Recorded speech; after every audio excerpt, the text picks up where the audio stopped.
Hello everyone, आप सभी का बहुत-बहुत स्वागत है। आज मैं पुनः उपस्थित हूँ कुछ महत्वपूर्ण कंटेंट लेकर के और इसके साथ-साथ प्रश्नोत्तरी भी जो परीक्षा की दृष्टि से मोस्ट इम्पोर्टेंट है और सभी के लिए वो यूपी टेट हो चाहे जो है टीजीटी, पीजीटी, जेएसई प्रवक्ता को ध्यान में रख कर के एक सुपर फास्ट रिवीजन क्लास चलाई गई है कि जिससे हमारा सारा टॉपिक कवर भी हो जाए और कुछ छूटे भी ना, हम सब सारी चीज़ों को हम रिवीजन कर लें, ठीक है? तो एक देखते हैं हम सभी महाकवि भवभूति के विषय में आज जानेंगे। इसके पहले हम लोगों ने महाकवि भास को देखा है, फिर कालिदास को देखा है, फिर जो है बाणभट्ट को कवि बाणभट्ट जी को देखा है। आज की क्लास में भवभूति को देखेंगे। तो भवभूति जो हैं वो संस्कृत साहित्य के महान नाटककार थे। संस्कृत साहित्य के महान नाटककार थे। इन्हें कालिदास के बाद संस्कृत का श्रेष्ठतम नाटककार माना जाता है। और इनका अगर वास्तविक नाम देखा जाए तो श्रीकंठ था। इनका वास्तविक नाम क्या था? श्रीकंठ था। ये प्रश्न बनता है। अगले प्रश्न पर हम चलेंगे। प्रश्न टॉपिक ही देख रहे हैं, इनके विषय में जो मुख्य तथ्य हैं। जीवन परिचय की अगर बात करें तो ये इनका स्थान विदर्भ जो वर्तमान में महाराष्ट्र में है। लगभग 7वीं-8वीं शताब्दी माना जाता है इनका समय काल। और इनके पिता का नाम जो है नीलकंठ और गुरु इनके ज्ञाननिधि।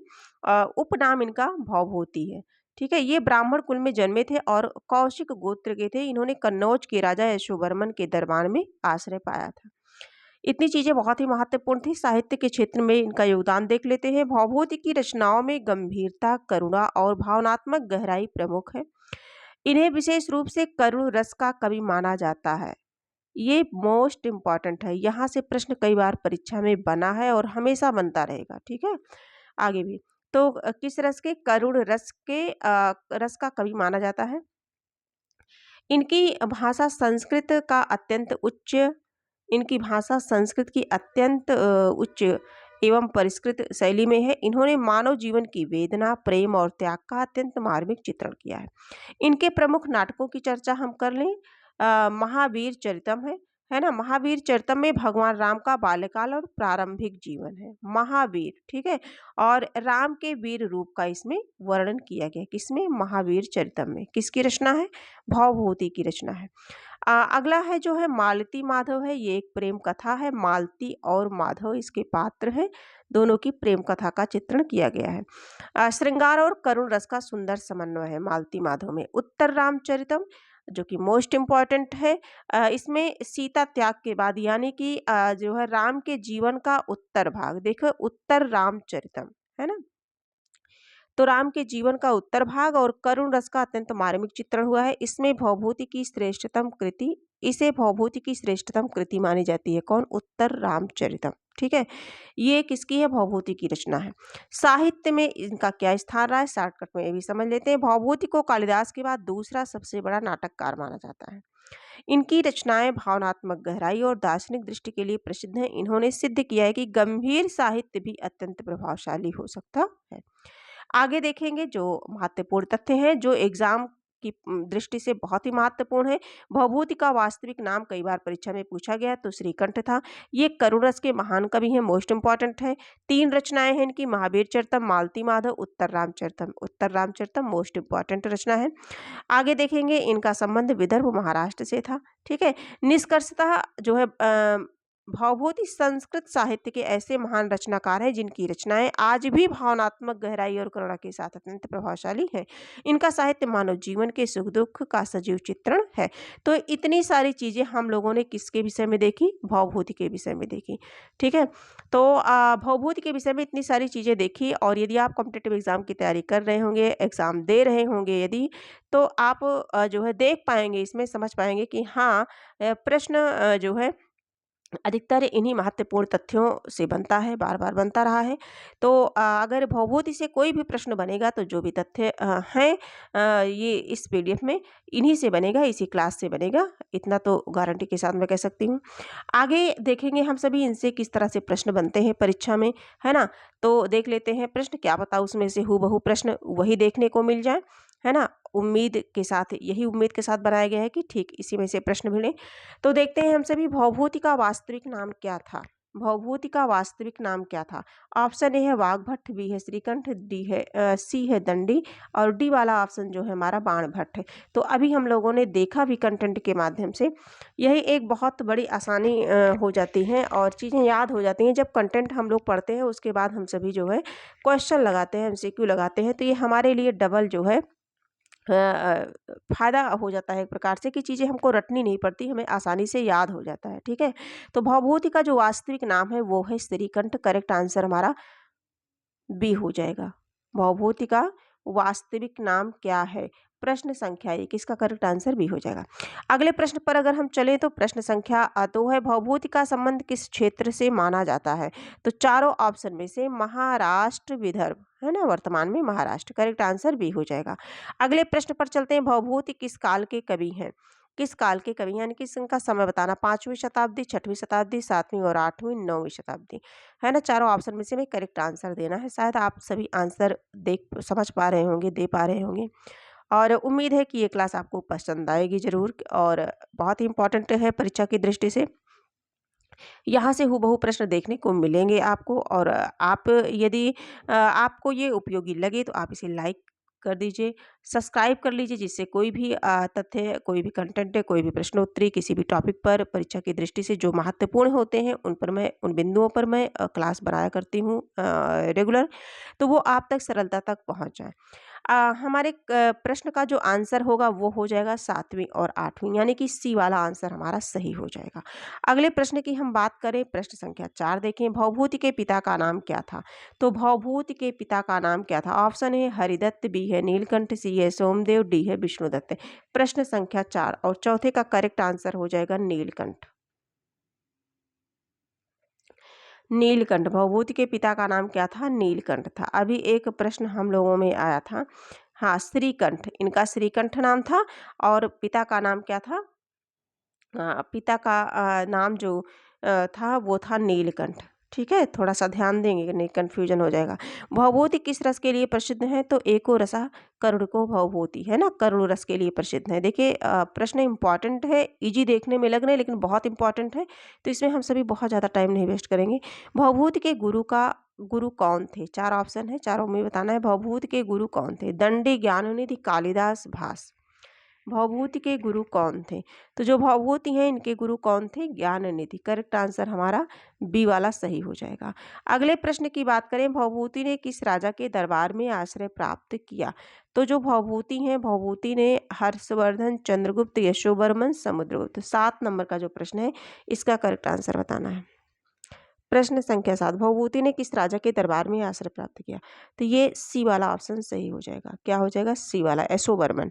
ठीक है, अगले प्रश्न पर चलेंगे और हाँ, एक क्वेश्चन है, कमेंट के माध्यम से बताइएगा, हर्षवर्धन के समय में के आश्रय में कौन था? हर्षवर्धन के दरबार में, ठीक है, कौन आश्रय पाया था?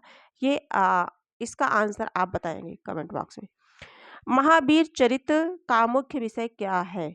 4 ऑप्शन है। महावीर चरित, महावीर चरित रचना किसकी है? भवभूति की है। इसमें किसका विषय है? कृष्ण जीवन का, राम का उत्तर जीवन, राम का प्रारंभिक जीवन, प्रेम कथा। 8 का करेक्ट आंसर बन जाएगा राम का प्रारंभिक जीवन। Correct answer C. अगले प्रश्न की बात की जाए, प्रश्न संख्या 9, मालती माधव किस प्रकार का नाटक है? ऑप्शन ए है ऐतिहासिक, बी है धार्मिक, सी है प्रेम कथा और डी है सामाजिक। 9 नंबर का जो प्रश्न है इसका करेक्ट आंसर हो जाएगा सी, प्रेम कथा। क्या हो जाएगा? प्रेम कथा हो जाएगा।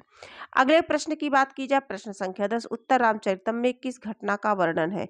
उत्तर रामचरितम में सीता त्याग के बाद जीवन, है ना, सीता त्याग के बाद जीवन, यानी कि करेक्ट आंसर सी बनेगा।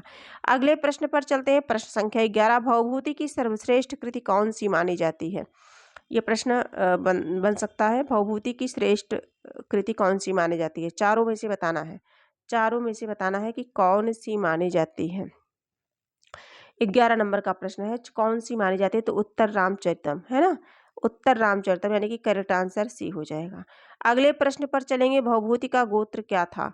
ऑप्शन ए है भारद्वाज, बी है कश्यप, सी है कौशिक और डी है वशिष्ठ, है ना। 12 नंबर का प्रश्न है और इसका करेक्ट आंसर हो जाएगा कौशिक, यानी कि सी वाला आंसर सही हो जाएगा। 13 नंबर के प्रश्न को देखते हैं, भवभूति की रचनाओं की भाषा क्या है? ऑप्शन ए है प्राकृत, बी है पाली, सी है पाली, पाली भाषा, ठीक है। और सी है संस्कृत, डी है हिंदी। 13 नंबर का प्रश्न है, इसका करेक्ट आंसर हो जाएगा संस्कृत। संस्कृत के विद्वान है ना, संस्कृत भाषा, करेक्ट आंसर सी। अगले प्रश्न पर हम चलेंगे, प्रश्न संख्या 14 देखेंगे। भवभूति को किसके बाद श्रेष्ठ नाटककार माना जाता है? किसके बाद? तो चारों ऑप्शन में से हमें बताना है, तो कालिदास के बाद। किसके बाद? कालिदास के बाद। भवभूति को कालिदास के बाद श्रेष्ठ कवि माना जाता है और करुण रस के श्रेष्ठ कवि हैं। 15 नंबर का प्रश्न है, मालती माधव में कौन सा रस प्रमुख है? मालती माधव रचनाएं है इनकी, उसमें पूछा जा रहा है वीर रस है प्रमुख, कि हास्य है, कि श्रृंगार है, और एक ऑप्शन है डी हमारे समक्ष, वो है डी वाला ऑप्शन है रौद्र रस, है ना। तो 15 नंबर का प्रश्न है, इसका जो करेक्ट आंसर हो जाएगा ये हो जाएगा श्रृंगार रस। मालती और माधव की प्रेम कथा का वर्णन है, तो इसमें श्रृंगार रस, करेक्ट आंसर सी हो जाएगा। अगले प्रश्न पर चलेंगे। ये क्लास यदि आपको उपयोगी लगे, आप इसे लाइक, सब्सक्राइब और कुछ मित्रों तक अपने शेयर कर दीजिए, है ना। उत्तर रामचरित में कौन सा रस प्रमुख है? वीर रस, करुण रस, हास्य रस, अद्भुत रस। 16 नंबर का प्रश्न है और इसका करेक्ट आंसर हो जाएगा करुण रस। उत्तर रामचरितम करुण रस प्रधान है, ठीक है, क्योंकि जो है सीता पर त्याग का वर्णन है, तो करुण रस है, दुखद है। 17 नंबर का प्रश्न है, भवभूति का जन्म किस वर्ण में हुआ? यानी कि क्षत्रिय, वैश्य, ब्राह्मण, शूद्र, किस वर्ण में हुआ? भवभूति 17 नंबर का जो प्रश्न है, इसका करेक्ट आंसर हो जाएगा ब्राह्मण। किस में हुआ? ब्राह्मण में हुआ। अगले प्रश्न पर चलेंगे। 18 नंबर का प्रश्न है, भवभूति के नाटकों की संख्या कितनी है? 2, 3, 4, 5। 18 नंबर का प्रश्न है और इसका करेक्ट आंसर हो जाएगा 3, है ना। तीनों कौन कौन सी है अभी आप लोगों ने देखा। आगे देखेंगे हम सभी महावीर चरितम, उत्तर रामचरितम और मालती माधव। 19 नंबर का प्रश्न है, इन निम्न में से कौन सी रचना भवभूति की नहीं है? चारों में से बताना है, भवभूति की नहीं है। देखिए, महावीर चरितम हो गया, मालती माधव हो गया, उत्तर रामचरितम, ये तीनों रचनाएं हैं। और कौन नहीं है? तो नहीं है तो अभिज्ञान शाकुंतलम किसकी रचना है? महाकवि कालिदास की। कितने अंक है? 7 अंक है। जो चौथा अंक है वो मोस्ट इंपॉर्टेंट अंक है, ठीक है। अगले प्रश्न पर हम चलेंगे, प्रश्न संख्या 20 देखेंगे, जो इस क्लास का आखिरी प्रश्न है। भवभूति के साहित्य की प्रमुख विशेषता क्या है? भवभूति के साहित्य की प्रमुख विशेषता क्या है? हास्य, अलंकारिकता, भावनात्मक गहराई और करुणा, वीरता। 20 नंबर का प्रश्न है और इसका जो करेक्ट आंसर हो जाएगा भावनात्मक गहराई और करुणा। करेक्ट आंसर सी हो जाएगा। आशा करती हूँ, उम्मीद करती हूँ कि ये क्लास आप लोगों को समझ आई होगी और जब आप एग्ज़ाम में बैठेंगे तो आप इनमें से हूबहू प्रश्नों को ज़रूर पाएंगे। तो आज के लिए ही इतना ही। मैं फिर महत्वपूर्ण तथ्य को कंटेंट के साथ प्रश्नोत्तरी को लेकर के आप सभी के समक्ष उपस्थित होती रहूँगी। और कुछ अभी हम सभी जो है संस्कृत पर थोड़ी चर्चा कर रहे हैं, इसलिए क्लास बन रही है संस्कृत पर। और धीरे धीरे ग्रामर पे भी बनती है और साहित्य पे भी हम सभी पढ़ते हैं। तो ग्रामर में भी हम सभी जहाँ तक है समास के बाद उपसर्ग प्रत्यय चल रहा है। और गद्य आधुनिक हिंदी साहित्य के इतिहास, पद्य साहित्य का इतिहास जो है, उसमें भी हम सभी आधुनिक काल को कंप्लीट करने ही वाले हैं। प्रयोगवाद नई कविता से क्वेश्चन बन रहा है, कर रहे हैं हम सभी। तो सारी चीज़ें चल रही हैं, धीरे धीरे आपको प्रतिदिन क्लास मिलती रहेगी, है ना। हम सभी एक एक टॉपिक कवर करते रहेंगे, तो ये आपके लिए बहुत ही उपयोगी है। और आप ऐसे बने रहिए, देखते रहिए, अपनी तैयारी में लगे रहिए। जो भी आपके पास नोट्स हैं, जो भी तथ्य हैं, आप उनसे अपनी तैयारी करते रहिए। और यहाँ टेस्ट के माध्यम से यहाँ महत्वपूर्ण चीज़ें हैं, ये मेन चीज़ें हैं। आप इसे नोट्स भी बना सकते हैं, देख सकते हैं, लिख सकते हैं इसे। और इसे एग्ज़ाम के टाइम में जो है 5 मिनट में, 10 मिनट में रिवीजन कर सकते हैं। ये आपके लिए बहुत ही महत्वपूर्ण होगा, ठीक है। तो आज के लिए इतना ही, हम फिर मिलेंगे, तब तक के लिए धन्यवाद।